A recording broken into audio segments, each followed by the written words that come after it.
안녕하세요. 저는 30대 중반에 접어든 아직은 살 날이 더 많이 남아있는 여성입니다.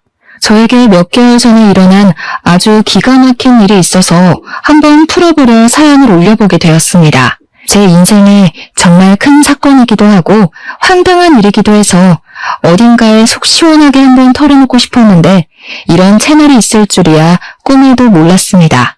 제가 지금 또 과거의 일을 떠올리니 흥분한 상태이기도 해서 두서없이 내용이 이어질 수도 있기에 양해를 좀 부탁드리겠습니다. 그만큼 저에게는 제 인생의 가장 큰 굴곡이자 큰 사건이었거든요. 그럼 지금부터 제 인생의 가장 큰 사건 한번 시원하게 풀어보도록 하겠습니다. 저에게는 3살이 어린 여동생이 하나 있는데 제 동생에게는 청각장애가 있습니다. 소리를 듣는 세포 자체에 문제가 있어 태어났을 때부터 청각 쪽으로 장애가 있었고 꾸준히 치료와 훈련을 통해 말은 어눌하게 할 수 있는 정도입니다. 우리 아버지의 사업이 인도네시아 쪽에서 남부럽지 않게 먹고 살 만큼 굴러가고 있었던 덕에 그 비싼 치료를 꾸준히 받을 수 있었습니다. 그래서 제 동생에게 청각장애가 있다는 걸 태어났을 때부터 인지하고 언어 치료와 행동 치료 같은 훈련을 받을 수 있었습니다. 지금이야 언어 치료와 행동 치료가 꽤 많은 센터에서 운영 중이기도 하고 예약만 잘하면 어렵지 않게 받을 수 있는 치료이지만 제가 어린 시절에는 아니었습니다. 각고의 노력 끝에 선생님을 찾아 만나게 되었고 들리진 않지만 입모양을 보고도 대략적인 대화를 따라올 수 있을 만큼의 훈련을 하게 되었습니다. 저희 가족은 당연히 동생과 함께 수어를 배웠고 집에서는 수어를 통해서 이야기를 하고 있습니다. 기술의 발전으로 인공 와우 수술이라 하여 청각장애가 있는 친구들에게 소리를 듣게 하는 기계도 나와 있긴 하지만 우리 동생은 세포 자체의 문제라 소용이 없다고 하더군요. 몇 번이나 해외로도 국내로도 알아봤지만 수술이 불가하다 하여 가족들은 수화를 하거나 입모양을 크게 벌리며 동생이 알아볼 수 있게 말을 하는 버릇이 있습니다. 장애라는 게 사람의 마음을 파먹기도 하지만 우리 가족은 있는 그대로의 동생을 받아들이고 있고 서로를 잘 보살피며 화목하게 살고 있었습니다. 학창 시절에도 동생을 괴롭히는 아이들을 항상 혼내며 동생을 보살폈고요. 동생이 수업을 잘 따라갈 수 있도록 제가 옆에서 많이 도와주었습니다. 당연히 우리 자매의 우애가 돈독할 수밖에 없었습니다. 거기다가 동생이 청각장애가 있기 때문에 뒤에서 뒷말을 하는 못된 아이들도 많이 있었기에 저는 그런 동생을 위한 슈퍼우먼이 되어야 했습니다. 다행히 학교가 같은 재단에 있어 초중고를 동생과 같은 학교에서 보내긴 했지만 제가 대학생이 되어 먼저 대학에 진학을 하게 되면서 떨어지게 되었습니다.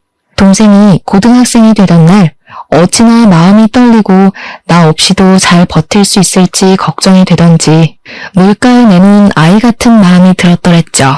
아무튼 제가 대학생이 되어 학교를 다니는 동안 우리 동생은 저 없는 학교에서 꽤 많은 상처를 받았다고 하더라고요. 청각장애가 있는 동생을 꾸준히 괴롭히던 아이들 때문에 동생은 학교는 겨우겨우 졸업을 했지만 사람을 만나는 것을 두려워하게 되었습니다. 저는 그런 동생을 보살피며 취업까지 성공을 하였고 사회인이 되고 나니 정말 너무너무 바쁘더군요.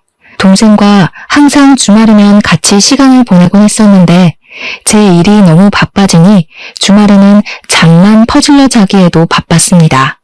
매일같이 이어지는 야근에 초과 업무에 동생이 파김치가 된 저를 보고 주말에 나가 놀자는 말을 하지도 못하더라고요. 저는 매일같이 늘어지는 다크서클을 감추지도 못한 채 집에서 밥 먹고 자고만 반복을 했습니다. 하지만 그런 시간이 반복이 되더라도 저에게 새로운 사랑이 찾아오는 걸 막아내진 못했죠. 매일같이 회사에서 초과 근무를 하다 보니 같은 회사 입사 동기와 자주 마주치게 되었고 업무적인 이야기를 나누다가 사적인 이야기도 나누게 되었습니다. 서로에게 호감을 가지게 되다가 서서히 눈이 맞아버린 것이었습니다. 당연히 사내연애였기에 회사 사람들 몰래 비밀 연애를 하게 되었습니다. 남자친구가 생겼으니 주말에 데이트를 하러 나가곤 했는데 그때마다 동생에게 이런저런 핑계를 대는 게 미안하기도 했습니다. 그러던 어느 날 동생이 저에게 가고 싶은 카페가 있다고 말을 걸어오더라고요. 남자친구와 데이트를 하느라 동생을 잘 챙기지 못했기에 미안한 마음이 있던 찰나 동생이 가고 싶다던 곳이 제가 남자친구를 만나기로 한 동네와 가깝더라고요. 동생이 마음에 걸려 남자친구에게 넌지시 물어보니까 같이 만나도 좋다는 대답이 돌아왔습니다. 남자친구에게 미리 언지를 해뒀죠. 내 동생에게는 청각장애가 있어서 의사소통이 조금 힘들 수도 있다. 하지만 입모양을 천천히 보여주면 말은 통한다고요. 제 남자친구는 제 동생에게 청각장애가 있다는 걸 몰랐던 터라 조금 놀라기는 했습니다만 자기가 노력해서 의사소통을 해보겠다고 하더라고요. 아무튼 그날 만나서 같이 미술관에 가서 보고 싶었던 전시회 하나를 보고 동생이 먹고 싶어 했던 파스타도 먹고 가보고 싶다고 했던 카페까지 갔습니다. 제 동생이 청각장애로 인해서 새로운 사람 만나는 걸 별로 좋아하지도 않고 소극적인 성격인데도 이상하게 제 남자친구랑은 잘 어울리더라고요. 둘이 취향이 비슷한 건지 짝짝꿍도 잘 맞아서 저 없이도 손짓 발짓 해가면서 대화도 하고 하더라고요. 제 남자친구가 저에게 부탁하지 않고 스스로 대화하려고 노력하는 모습을 보고 조금 달리 보이기 시작했습니다. 그 이후로 동생이 가끔 형부 만날 때 나도 껴주면 안 돼? 하고 물어봤는데 저는 솔직히 좀 마음이 그렇더라고요. 제 남자친구가 불편할지도 모르는 일이고 그래서 남자친구에게 먼저 양해를 구하며 물어보니까 자기는 정말 좋다고 같이 보자고 하더라고요. 그러더니 무슨 동네에 봉사 동호회 같은 데에 가입까지 해서는 수어를 배우기 시작했습니다. 저도 모르고 있다가 무슨 유튜브 같은 걸 보고 있길래 뭘 보나 했더니 수어 동작을 배우는 영상이더라고요. 저랑 동생이랑 수어로 대화를 하는 게 멋있어 보였다면서 자기도 그렇게 대화를 나눠보고 싶다고 하더라고요. 그 뒤로 제 남자친구는 정말 각고의 노력을 했고 어설프게 수어를 하며 동생과 대화를 시작했습니다. 제 동생 또한 그런 남자친구의 행동에 감동을 받았는지 둘이 둘도 없는 친구가 되었습니다. 저를 빼놓고 수어로 비밀 대화를 나누는 지경까지 이르렀고 저와 남자친구가 휴가를 맞춰서 여행이라도 가면 둘이 거기서 영상통화를 하며 대화를 하더라고요. 저랑 싸우기라도 한 말이면 영상통화를 켜놓고 이르기까지 하더라니까요. 동생도 제 남자친구 덕분에 집 밖에서 간간히 산책도 나가게 되고 새로운 사람을 만나는 데엔 당연히 주저함이 있긴 하지만 그래도 노력을 해보려고 하더라고요. 혼자 산책 나가는 건 정말 싫어했거든요. 뒤에서 자전거나 오토바이 소리를 못 들어서 위험할 뻔했던 적도 있었고 개가 짖으면서 달려드는데 그걸 몰라서 동네 떠돌이개한테 물린 적도 있었거든요. 제 동생이 또 사람들에게 받은 상처들도 있었고요. 예를 들면 입모양만 봐도 대강 무슨 말을 하는지 다 알 수 있는데 청각장애가 있다고 하니 앞에서 무시하는 말을 하고 그런 거죠. 얼굴은 예쁘장하게 생겨서 기머거리냐고 불쌍하다고 하는 말들이요. 동생이 입모양으로 다 알아볼 수 있으니 자연스럽게 의기소침해지고 소극적인 사람으로 변해버린 거죠. 하지만 제 남자친구가 편견 없이 대해주고 자기를 위해서 수학까지 배우는 노력을 했으니 얼마나 신이 났겠습니까? 거기다가 우리 가족들은 영상통화를 해볼 생각을 하지 않았었는데 남자친구가 나서서 하니까 뭔가 보기가 좋더라고요. 저도 진짜 고마운 마음이 엄청 많이 들었고요. 남자친구가 영업부 특성상 출장이 꽤 많았는데 그럴 때마다 우리 가족 선물도 챙겨오고 했습니다. 동생을 위해서 따로 준비한 선물들을 보면서 어떻게 이 남자를 싫어할 수 있을까 진짜 진국이다 싶었던 거죠. 그렇게 인연을 만나고 나니까 동생이 저에게 넌지시 찔러보더라고요. 언니는 결혼 생각 없어? 이러면서요. 인연을 만나긴 했지만 제 나이가 30도 되지 않았을 때라 결혼은 벌써 생각하고 싶지 않다고 딱 잘랐죠. 동생이 저한테 약간 정색을 하면서 언니도 내년이면 30이다. 형부는 언니보다 나이도 더 많지 않냐? 하면서 이야기를 하더라고요. 결혼에 대해 진지하게 생각을 좀 해보라며 이야기를 하니까 진짜 그럴 나이가 됐나 싶기도 하고 말이죠. 그 뒤로도 몇 번이나 저에게 결혼 타령을 하니까 진짜 결혼을 해야 하나? 이 사람이랑 하는 게 맞나? 하는 생각으로 넘어가게 되었습니다. 저는 그때까지도 동생이 제 남자친구랑 내통을 해서 둘이 짜고 저를 떠본 거라고는 생각도 못했습니다. 남자친구가 저보다 4살이 연상이었기에 집에서도 슬슬 결혼 이야기가 나오고 있었나 봐요. 남자친구한테 계속 결혼할 여자 없어? 선이라도 알아봐줘? 하면서 집안 어르신들이 이야기를 하니까 제 의견을 한번 들어보고 싶었던 거죠. 저랑 결혼을 하고 싶긴 하지만 제가 아직 29살이고 의중이 모르니까 동생과 함께 짜고 떠본 것이었습니다. 동생이 한 3개월 내내 결혼 노래를 부르니까 한 해가 더 지나고 제 나이 30에 결혼을 한번 해볼까 싶은 마음이 들었습니다. 동생한테 지금 결혼하면 후회하지 않을까? 남자친구가 너무 좋은데 그냥 결혼할까? 하고 이야기를 하니 고개를 막 끄덕이더라고요. 빠른 거 아니라고, 지금 결혼해도 후회하지 않을 거라고, 형부 너무 좋은 사람이라고 하면서요. 둘이 짜고 치는 고스톱이라는 걸 알게 된 건 남자친구가 딱 3주 뒤에 저에게 프로포즈를 해서 알았습니다. 동생이 저에게 어떤 프로포즈를 받으면 감동받을 것 같냐, 뭐 이런 걸 물어봤었거든요.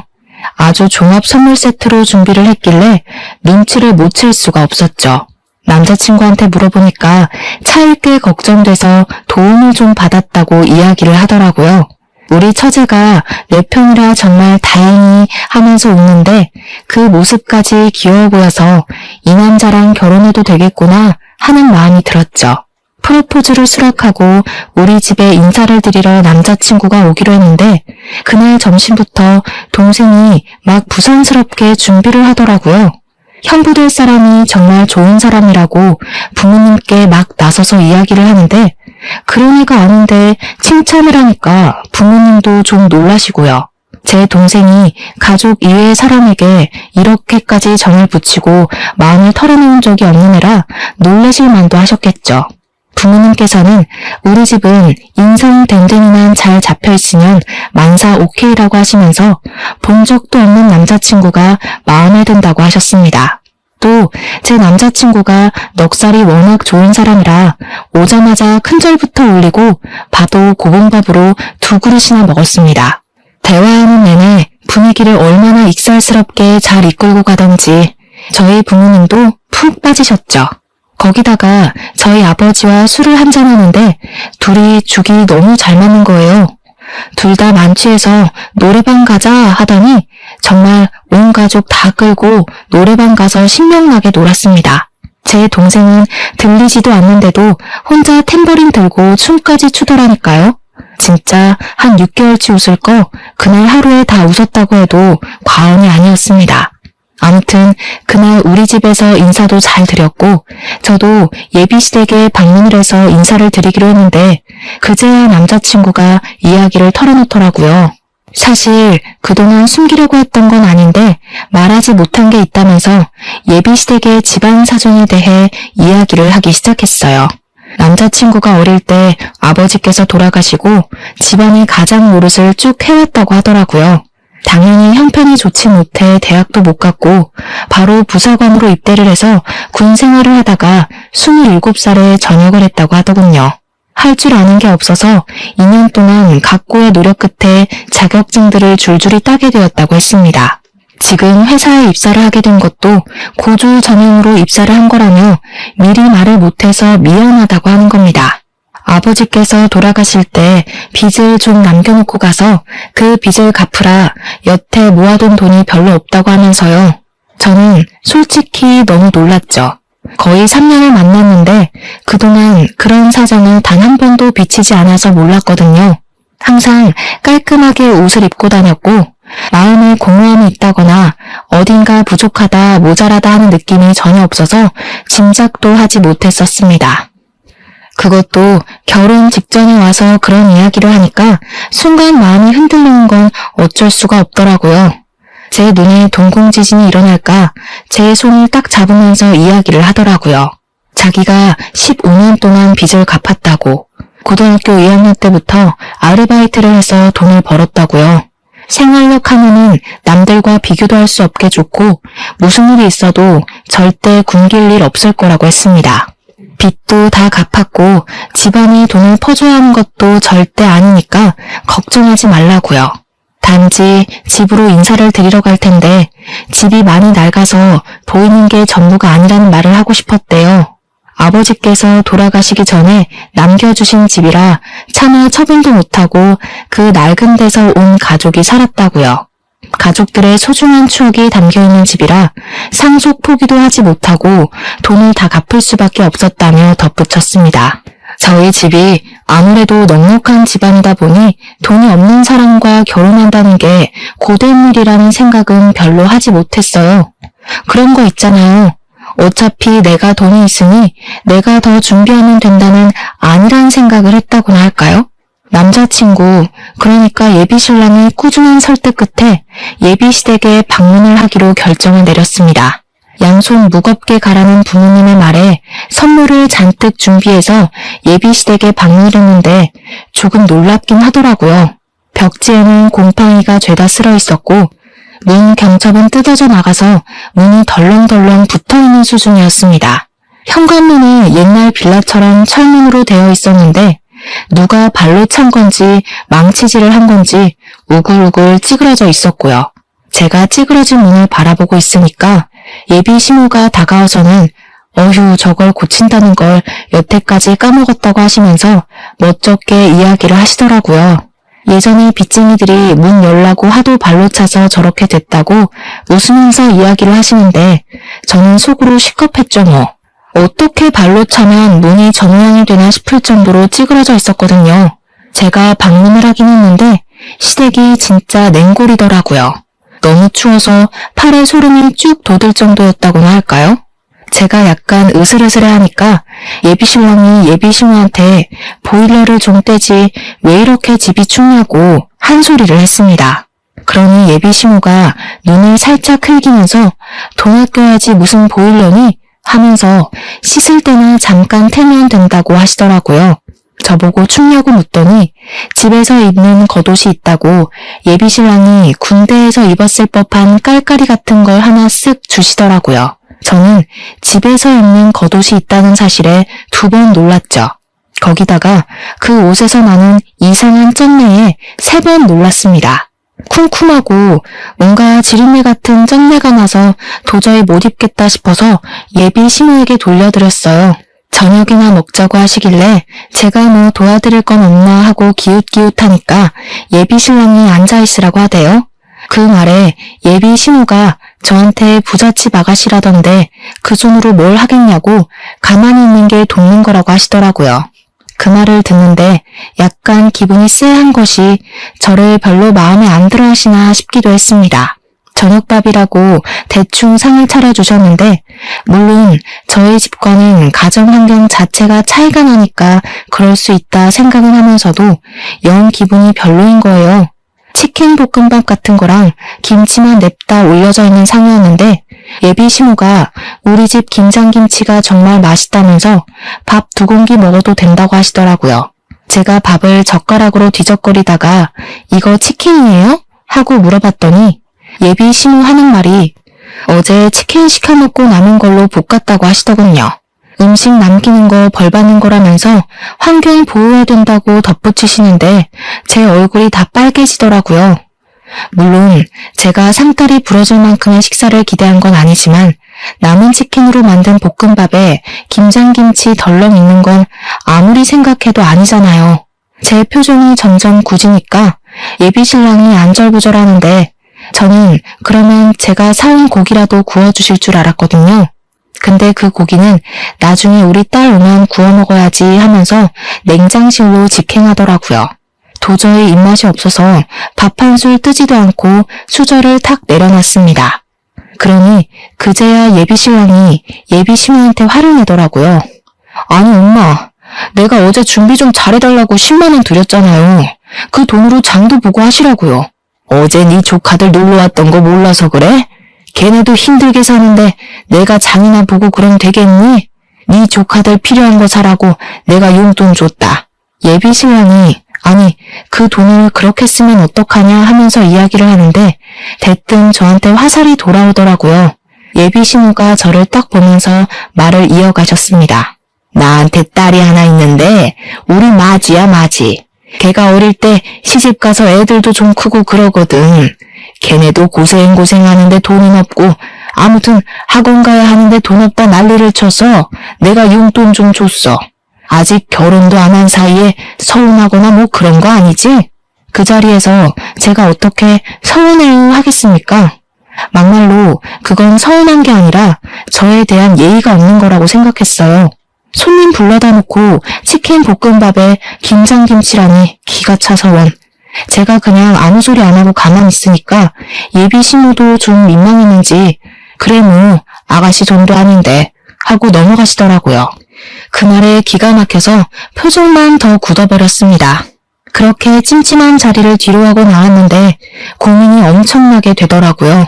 우리 집에서는 이만한 남자 없다, 빨리 결혼해라 하는데 시댁 분위기는 세상에서 가장 구질구질한 느낌이고 그런데 또 한편으로는 결혼해서 시댁 식구들 만나봐야 1년에 몇 번이나 보겠나 싶기도 하고 그래서 결혼 준비를 시작하게 되었습니다.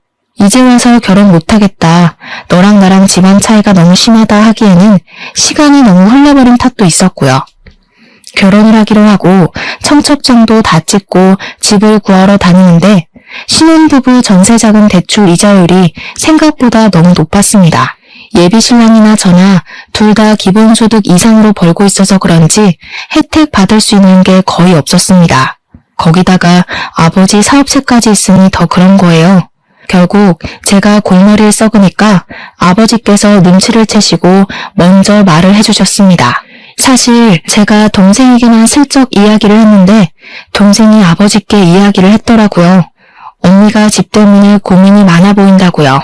아버지께서 저한테 집을 해주시겠다고 그러니 너무 대출받는 거에 신경 쓰지 말라고 해주셨습니다. 저야 너무나도 감사했죠.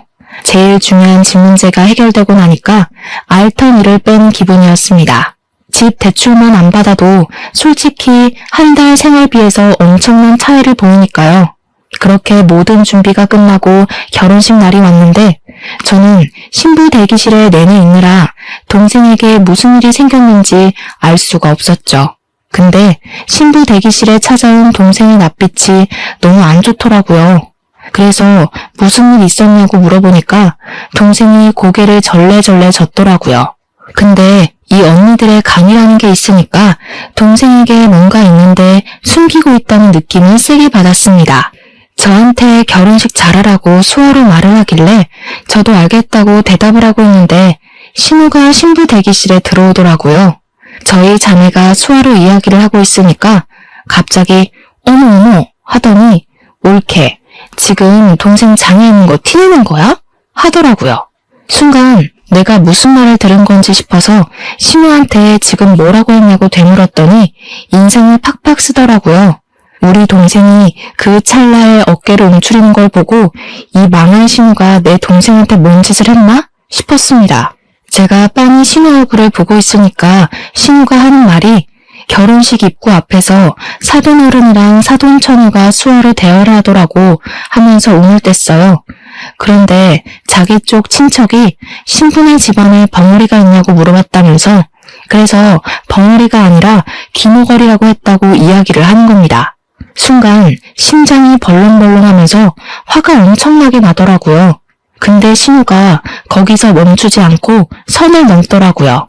자기네 친척이 그런 거 다 유전병 아니냐고 물어봤다면서 동생이 장손인데 하자 있는 집에 장가 보내는 거 아니냐고 난리를 쳐서 자기가 곤란했다고 하더라고요. 우리 동생이 아무리 못 듣는다고 해도 눈치라는 게 빤히 있는데 입모양만 보고 대충 무슨 이야기인지 알아차린 것 같더라고요. 고개를 푹 숙이고 훌쩍거리는데 그 상황에서 열이 안 받을 언니가 어디 있겠습니까? 웨딩드레스를 입고 있다는 것도 까먹고 벌떡 일어나서 신우 머리채를 확 잡아버렸죠. 그러니까 도우미로 와주신 이모님이며 옆에 있던 제 친구들이며 놀래서 저랑 신우를 막 말리고 뜯어놨습니다. 제가 씩씩거리면서 머리가 다 헝클어진 신우를 향해 소리를 질렀습니다. 지금 그게 내 앞에서 할 말이에요? 유전병이 어쩌고 어째? 지금 말 다 했어? 결혼식장에 와서 축하해주기 바쁠 텐데 별 걱정을 다 하네 진짜. 나 기분 나빠서 결혼식 못하겠으니까 당장 가서 결혼식 취소됐다고 해요. 그러니 신우가 화들짝 놀라서 아니 뭐 그렇게까지 말을 하고 그러냐고 제 동생한테 어우 내가 미안해 하는 거예요. 그 형식적인 사과에 화가 나서 지금 신우가 한 짓을 생각해보라고 내가 이 결혼식을 내 발로 들어가게 생겼냐고 하면서 소리를 질렀죠. 제가 신우 머리채를 잡았다는 게 신랑 귀에도 들어갔는지 신랑이 막 뛰어들어오면서 무슨 일이야? 왜 그래? 하더라고요. 도저히 분이 풀리지가 않아서 너네 친척들이며 너네 누나며 할 것 없이 내 동생 보고 기먹어리니 벙어리니 유전병이니 정신 나간 소리 하더라 했습니다. 내가 지금 이 말을 듣고도 결혼식장에 들어가는 게 맞겠냐고 나 결혼 안 하겠다고 하니까 신랑이 신우 째려보면서 누나 하더라고요. 어떻게 사람이 그런 소리를 아무렇지 않게 하냐고 신우가 내 눈앞에 있으면 결혼식 안 하겠다고 했죠. 그 말에 신우가 놀래서 지금 동생 결혼식장에서 자기를 쫓아내는 거냐고 그런 말도 못해? 내가 못할 말 했어? 하길래 또 열받아서 성큼성큼 갔어요. 머리채를 쥐어잡으려고 하니까 신우가 놀래서 피하더라고요. 신랑이 신우 보고 동생 결혼식 망하게 생겼는데 자존심 부릴 일이 남았냐면서 신우를 쫓아냈습니다. 진짜로 신우는 저희 결혼식장에 못 들어왔어요. 제가 신우 있으면 결혼 안 하겠다고 하고 대기실에 눌러 앉아버렸거든요. 신우 쫓아낸 거 확인하고 나서야 식이 시작이 되었고 찜찜한 마음은 그대로 제가 떠안게 되었죠 뭐. 결혼식이 끝나고 신혼여행길에 오르는데 제가 기분이 영 안 풀려서 동생한테 이야기를 했어요. 절대로 그런 이야기에 마음 쓰지 말라고. 못 배워먹은 인간들이 하는 말 귀담아 듣지 말라고 했죠. 그러고 비행기를 탔는데 남편이 저한테 그러는 거예요. 못 배워먹은 인간들이라고 한 거 사과하라고요. 제 남편이 대학을 못 나왔다고 했잖아요. 그래서 그런지 공부에 대한 자격지심을 좀 부리긴 했어요.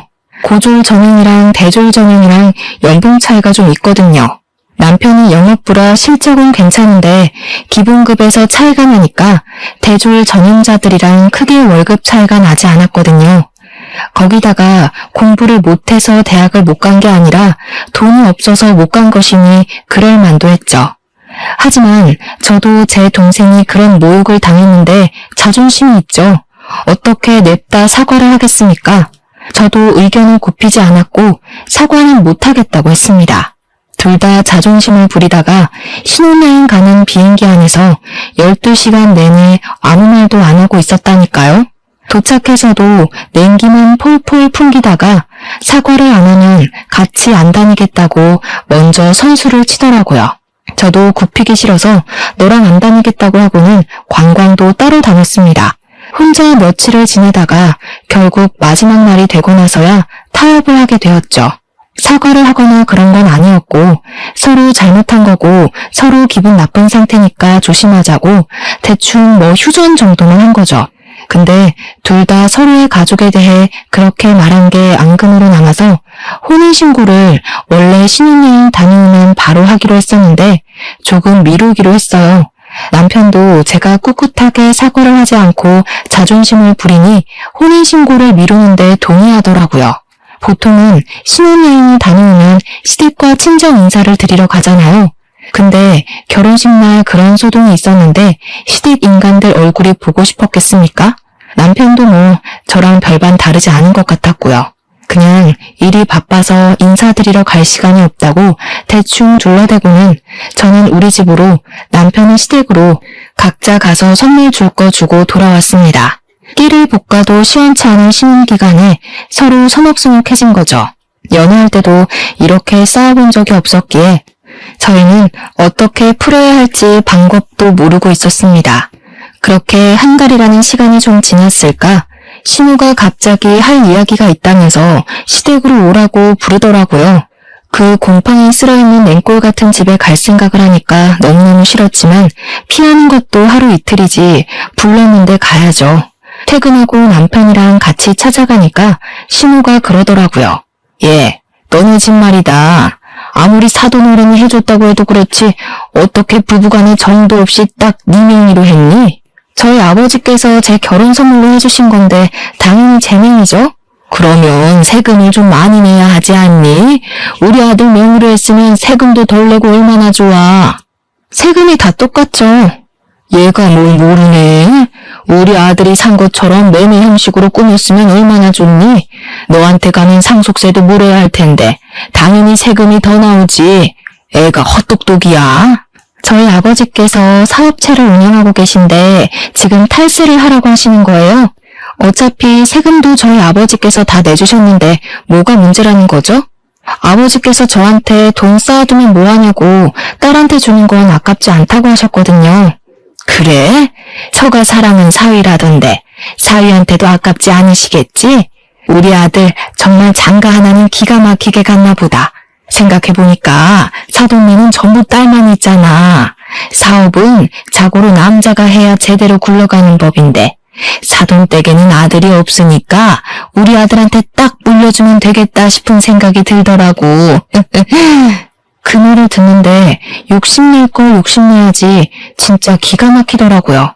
가뜩이나 시댁에 대한 인식이 바닥을 치고 있는데 저런 욕심까지 내니까 저게 사람인가 하는 생각도 들고요. 결혼한 지 한 달 막 지났는데 왜 남의 집 사업에 관심을 가지고 욕심을 내는지. 저희 아버지께서는 기업은 기업인이 운영해야 한다는 주의셔서요. 가족들에게 승계할 생각 전혀 없으시고요. 나중에 은퇴하실 때 전문 경영인 두실 거래요. 아니 왜? 그 귀한 사업체를 남에게 맡기니? 우리 아들이 얼마나 노력해서 지금 회사에 입사했는지 너는 알지? 우리 아들 능력 한번 보면 말이 달라지실 거다. 그러지 말고 이참에 사돈네 회사에 우리 아들 한 자리 주라고 좀 해봐. 한 자리에서 능력 좀 보고 기업도 물려받고 하면 딱이지 않겠어? 우리 며느리 능력 좀 한번 보자. 남편이 잘 돼야 아내도 편한 법이야. 어머님, 지금 아들 취업 청탁하시는 거예요? 어머님 아드님은 자기 능력으로는 아무것도 못하는 바보인가요? 지금 다니는 회사도 열심히 노력해서 취업한 거 알아요. 충분히 자부심 느끼면서 사는 것 같던데 왜 그러세요? 우리 아버지 회사에 굳이 취직 안 해도 이 사람 잘하고 있는데 그런 말씀으로 취업 청탁하시면 어머님 아들만 바보 만드는 거예요. 그러니까 신우가 씩씩거리면서 지금 우리 아들 바보라고 했냐, 모자란 놈 취급이냐 하면서 성을 내시더라고요. 제가 뭐 틀린 말 한 것도 아닌데 씩씩거리니까 웃기더라고요. 저도 제 할 말 끝났으니까 그냥 자리에서 일어나 버렸습니다. 그 자리에 더 앉아있어 봐야 얼굴 붉힐 일만 남은 것 같고 이런 취업 청탁이 영 듣고 싶지도 않았고요. 결혼했다고 우리 아버지 사업체까지 자기 몫으로 만들어버리려고 하는 파렴치한 신우 앞에서 하하호호 웃으면서 밥까지 먹었다가는 체할 것 같았거든요. 그래서 가방 들고 나오니까 남편이 뒤따라 나오더니 제 팔을 확 잡아채는데 그 힘이 너무 세서 팔이 빠지는 줄 알았습니다. 제가 당황한 나머지 악소리를 내면서 지금 뭐 하는 거냐고 힘자랑하냐고 한마디 했죠. 그러니까 신우가 저를 보면서 혀를 끌끌 차면서 왜 따박따박 신우한테 말대답을 하거든요 한 소리 하는 거예요. 남편은 눈을 크게 뜨고 제가 하는 행동이 잘못됐다는 식으로 바라보고 있고 신우는 뒤에서 구시렁거리고 이것들이 죄다 한패인가, 본색을 벌써 드러내는 건가 막 온갖 잡생각들이 머릿속에서 춤을 추더라고요. 제가 못할 만한 것도 아니고 왜 남편 몫이 아닌데 자꾸 욕심을 내는 거냐고 했습니다. 그러니까 남편이 하는 말이 자기가 욕심낸 것도 아니고 아들이 잘 됐으면 하는 부모의 마음인 걸 모르냐고 하더라고요. 제가 아무 소리 안 하니까 남편이 먼저 아 됐다 됐어 너랑 무슨 이야기를 하냐 하면서 말을 끝내더라고요. 지금 누가 할 소리를 하는 건지. 연애할 때는 그런 내색 한 번 없더니 결혼하니까 돌변하는 게 무섭더라고요. 이 인간이 결혼하고 나서 진짜 우리 아빠 사업체에 한자리 하고 싶었던 건가 싶어서 소름이 쫙 돋았습니다. 그렇게 냉전이 지속되니까 하루하루 지쳐가면서 내가 왜 이 사람이랑 살아야 하나 싶더라고요. 어차피 혼인신고도 안 했는데 그냥 헤어질까 하는 찰나에 동생에게서 연락이 왔습니다. 자기가 아버지 회사에 출근을 하게 됐다고. 형부 덕분에 기운도 차렸고 새로운 걸 해보고 싶은 마음에 컴퓨터 학원을 다니면서 워드 자격증을 땄대요. 정정당당하게 이력서 넣고 면접 보고 합격해서 출근하게 되었다고 하는데 마음이 다 뭉클하더라고요. 그런 와중에 남편이 저에게 화해의 제스처를 보냈고 언제까지 이렇게 말없이 살 거냐고 숨이 막힌다고 하더라고요. 그러면서 서로 오해가 있는 걸 풀었으면 좋겠다고 주말에 같이 캠핑 카라반 같은 걸 예약했다고 거기나 놀러 가자고 하더라고요. 또 남편이 먼저 손을 내미니까 그러자 싶어서 주말에 마트에 가서 장을 보고 카라반에 가기로 했습니다.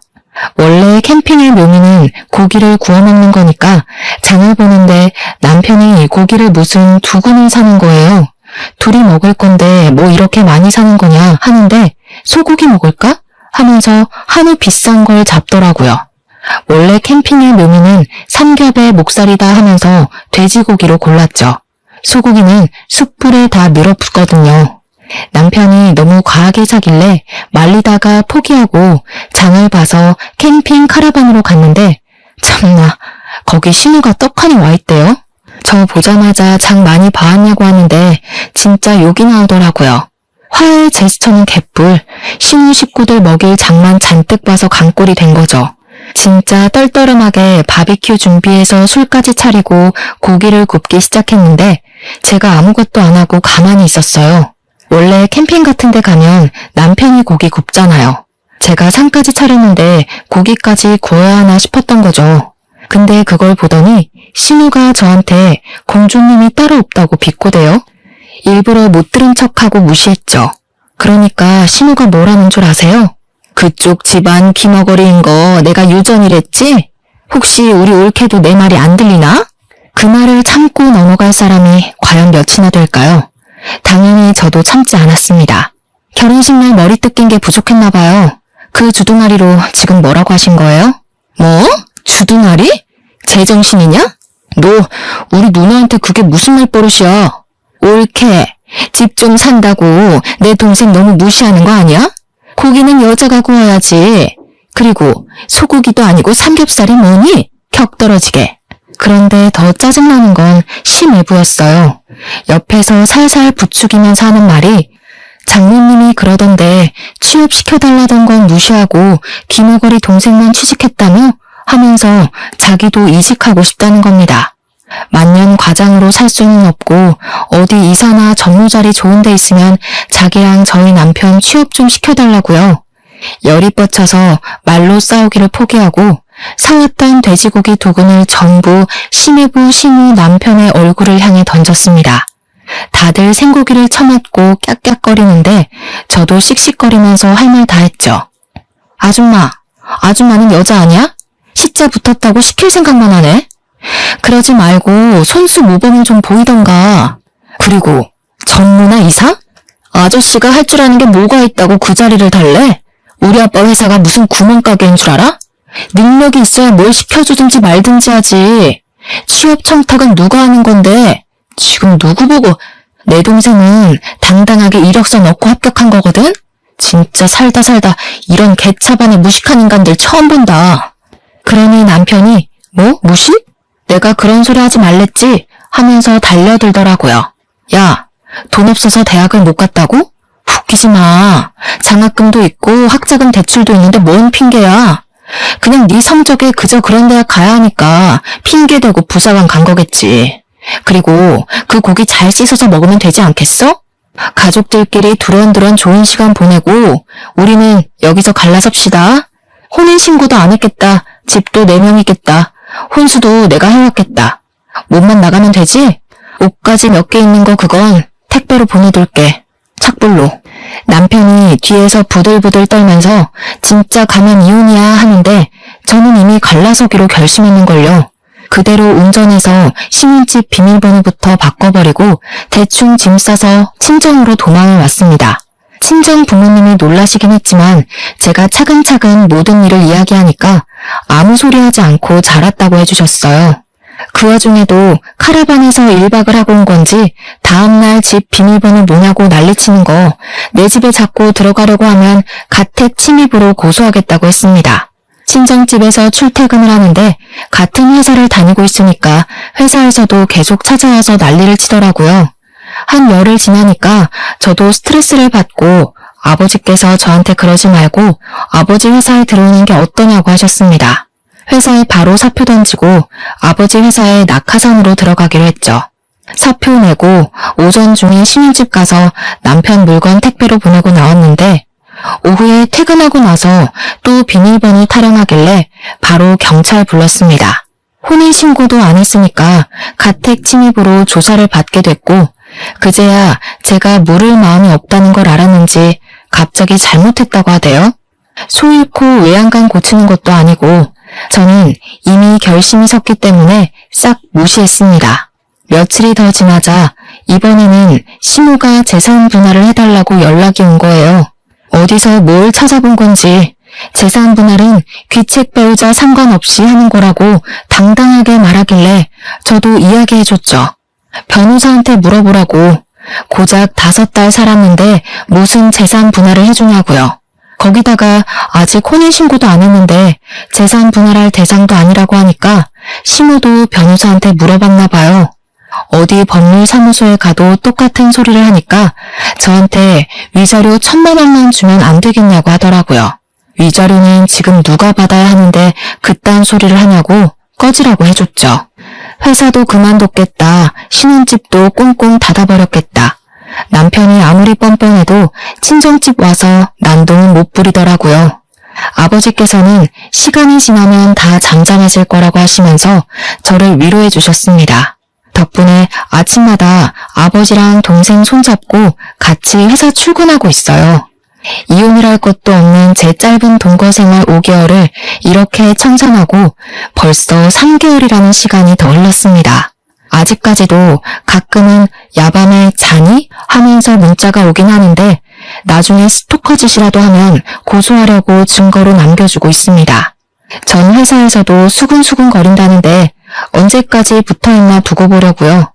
저는 아버지 회사에서 출퇴근 잘하면서 동생과 같이 주말에 놀러도 가고 시간을 잘 보내고 있답니다. 남자라면 치가 떨리지만 그래도 가족들은 좋은 사람 만나서 재혼하길 바라는 듯 하시네요. 그건 시간을 두고 천천히 생각해보면 되겠죠? 앞으로는 겉과 속이 다른 사람은 피하고 싶어요, 정말. 아주 짧은 결혼 생활이었지만 비혼도 나쁘지 않은 선택이라는 결심에 힘을 실어준 시간이었습니다. 여러분들도 현명한 결혼 준비 혹은 비혼 준비하시길 바라면서 제 이야기는 여기서 마치도록 하겠습니다.